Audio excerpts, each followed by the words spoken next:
Olá! Hoje a gente vai mergulhar fundo numa das passagens mais conhecidas das Escrituras, que é a tentação de Jesus no deserto. Só que vamos olhar para ela por uma ótica um pouco diferente, que desafia aquela interpretação mais tradicional. A ideia aqui é que o verdadeiro conflito não foi com uma força externa, mas sim com um adversário interno. Para a gente entender essa perspectiva, vamos seguir um caminho.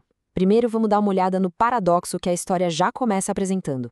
Depois, a gente define quem seria esse tal de adversário interno. Aí, vamos analisar uma por uma as três tentações, explorar a linguagem da oposição na própria Bíblia e, no final, fechar com o significado espiritual dessa vitória.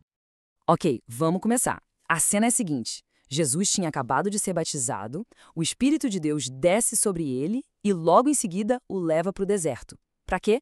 Para uma provação. Pois é, esse versículo aqui já monta o cenário. A gente tem o Espírito de Deus, Jesus e essa figura chamada de o diabo.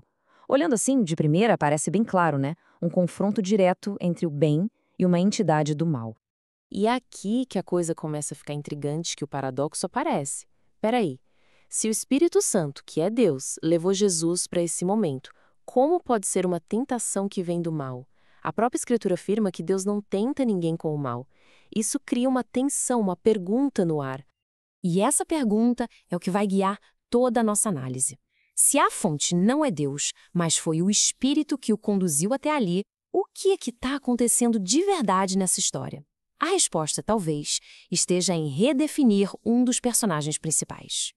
A interpretação que a gente vai explorar aqui defende o seguinte: o tal adversário não é uma entidade de fora, mas sim uma força que mora dentro da própria experiência humana.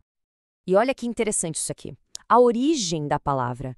Em hebraico, Satã não é um nome próprio, como João ou Maria.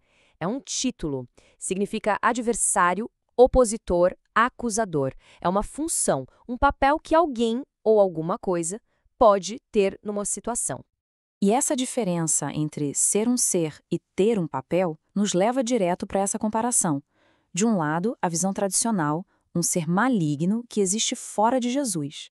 Do outro, a interpretação que a gente está vendo, o adversário como sendo a própria natureza humana de Jesus. Sabe, seus desejos, suas ambições, seu ego, tudo aquilo que o Espírito levou a confrontar e dominar. Com essa nova lente, vamos olhar de novo para as três famosas tentações. Elas deixam de ser propostas de um demônio e se tornam, na verdade, manifestações de conflitos internos e profundamente humanos. E essas tentações, quando a gente olha para elas como algo interno, podem ser resumidas em três impulsos que todo mundo conhece muito bem.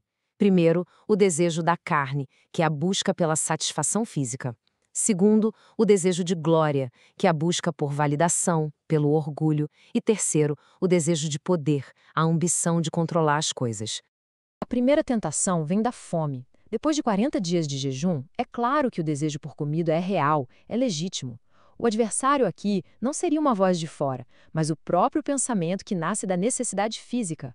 Ué, usa seu poder divino para resolver isso. Satisfaça essa fome agora. A segunda tentação já mexe com o ego. É aquela voz interna do orgulho, sabe? O pensamento que diz: prove quem você é, faça algo espetacular para todo mundo ver, em vez de só confiar no seu propósito. É a busca por validação. E por fim vem o pensamento adversário mais ambicioso de todos. A ideia de pegar um atalho para o poder, de submeter o propósito espiritual à vontade do ego para dominar os reinos do mundo. Tá, mas essa ideia de um Satanás que não é um demônio, isso se sustenta em outras partes da Bíblia? A resposta é sim, e de um jeito bem surpreendente. Essa interpretação não está isolada. O próprio texto bíblico usa esse termo de maneiras bem flexíveis. Olha só esses dois exemplos. Em um rei inimigo é chamado de Satã. Simples assim. E em Números acontece algo mais curioso ainda. O próprio anjo de Deus age como um Satã, um opositor, para impedir que Balaão siga por um caminho errado. Ou seja, até uma figura divina pode fazer o papel de adversário. E este momento aqui é perfeito para fechar o raciocínio. O próprio Jesus se vira para o seu discípulo, Pedro, e o chama de Satanás. É óbvio que ele não estava dizendo que Pedro era o diabo. O que ele estava dizendo é que o modo de pensar de Pedro naquele momento Um pensamento focado nas coisas humanas, em evitar o sofrimento, estava agindo como um adversário, um obstáculo para o seu propósito divino. Então, o que tudo isso mostra é que Satanás pode ser entendido como um símbolo para aquele diálogo interno, sabe? Aquele conflito entre as preocupações humanas e o compromisso espiritual. Lá no deserto, Jesus estaria então confrontando esses pensamentos adversos dentro dele mesmo. Bom, e com isso, a gente chega no clímax da nossa análise. Se o conflito é interno, o que essa história nos ensina? Qual é a verdadeira vitória que foi conquistada ali no deserto? O cenário, o deserto, não é só um lugar físico. Ele é um símbolo muito poderoso do nosso coração, da nossa mente, aquele espaço de silêncio, de isolamento, onde a gente é forçado a se encontrar com nós mesmos, com nossas fraquezas e com nossa força espiritual. O próprio Jesus ensinou isso, que a origem do mal não é externa, mas interna. Essa citação reforça diretamente a ideia de que as verdadeiras batalhas são travadas dentro do coração. É de lá que vêm os impulsos negativos, mas também a capacidade de superá-los. A vitória de Jesus nesse sentido não foi sobre uma criatura mitológica.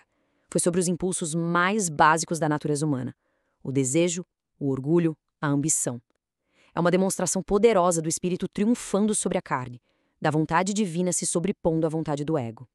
E assim, a história da tentação no deserto se torna talvez mais relevante do que nunca. Não é só um conto antigo, mas um convite para a gente olhar para dentro. E a pergunta que fica é: quais são os adversários, os pensamentos, os desejos, as ambições, que cada um de nós precisa confrontar e vencer no nosso próprio deserto interior?